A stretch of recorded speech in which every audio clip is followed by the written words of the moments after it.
Yo, what's up? In one of my videos, I told you how to insert some rows into a table. But I recently got these comments asking whether if someone has to write SQL to insert like 100 rows. And the fair answer to that is that you don't have to. But the trick is all in creating the table itself before inserting any rows. So today I'm going to show you how to do that. Okay, for reference, I created this database and I named it subscribe. And you can see we don't have any tables in the subscribe database. So we are going to create a table named subscribers, which we are going to use to insert the data without writing an SQL statement. To create that table, you come and say create table subscribers parenthesis semicolon.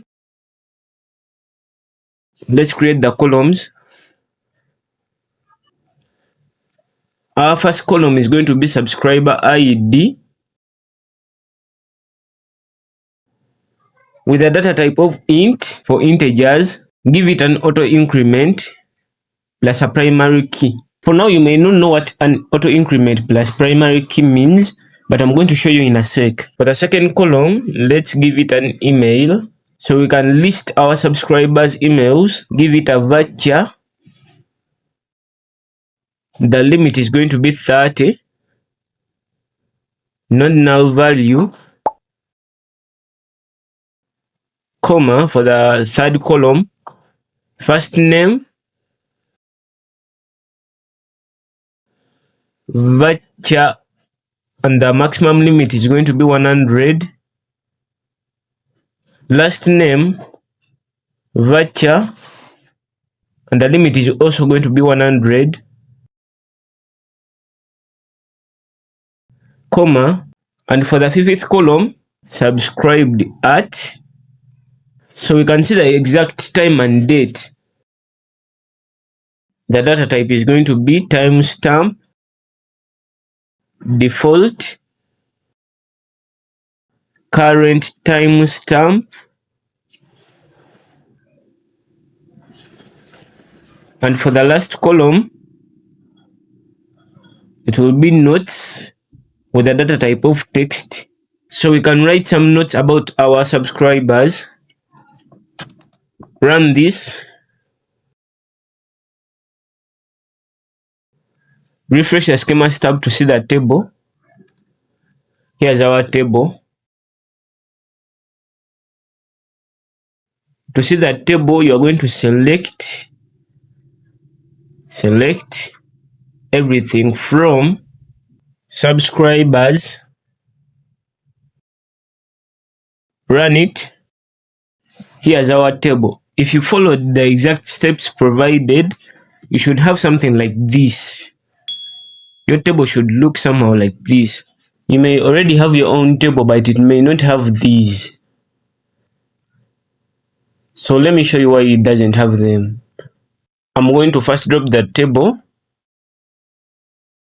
with drop table subscribers. Run it. The table is gone. Now I'm going to recreate the same table but without the primary key and auto increment.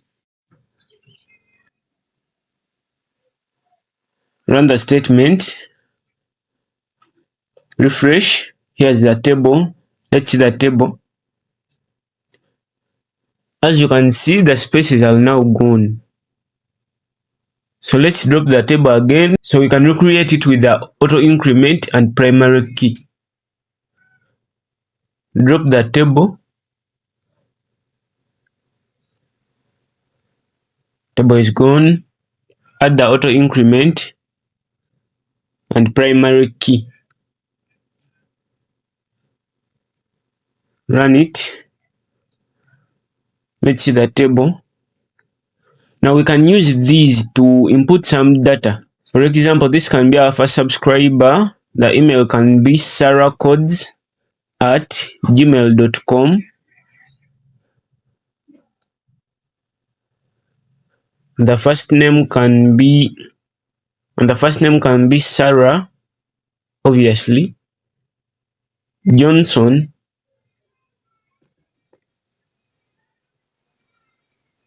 subscribed at.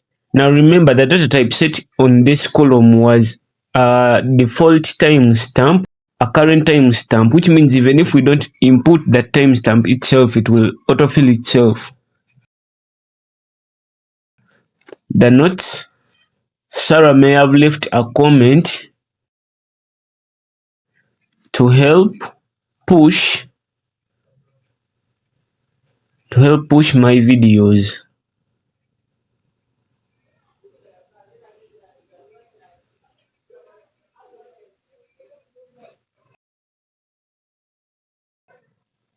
For our second subscriber,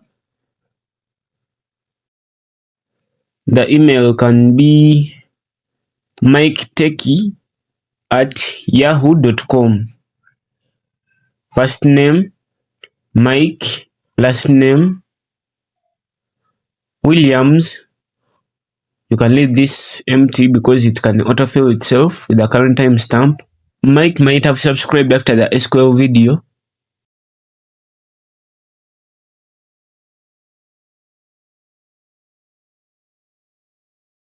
For our third subscriber,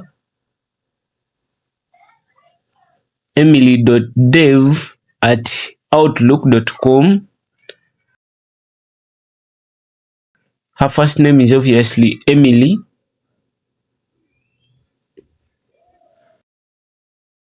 Last name Brown.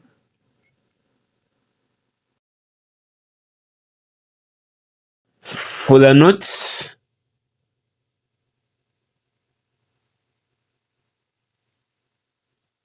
I don't have any comments yet for Emily. I don't have any comments yet about Emily.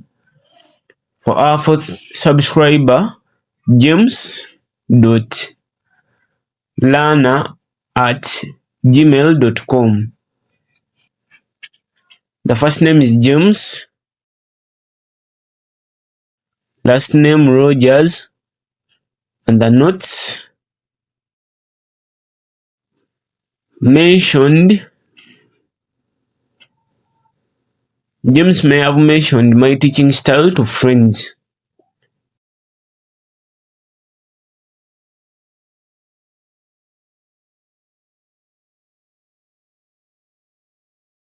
For our last subscriber, it may have been lisa.maker@proton.com.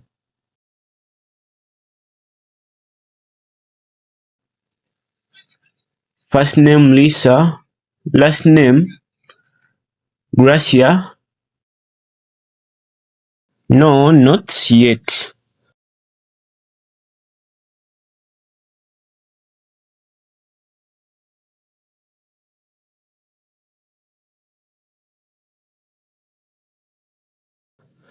Click apply. The statement was already written for us by the software. SQL statement was successfully applied to the database. You can close this. Let's see our table. You can use the same method to insert other rows without writing an SQL statement. Remember, we didn't fill this column. It had the current timestamp, so it had to fill itself automatically. You just have to remember, when creating a table, use an auto increment plus a primary key, so you can fill in the column, so you can fill in the rows without writing an SQL statement to insert. Okay, that was how to insert records into a table without writing an SQL statement. In the next video, I'll show you how to alter a table.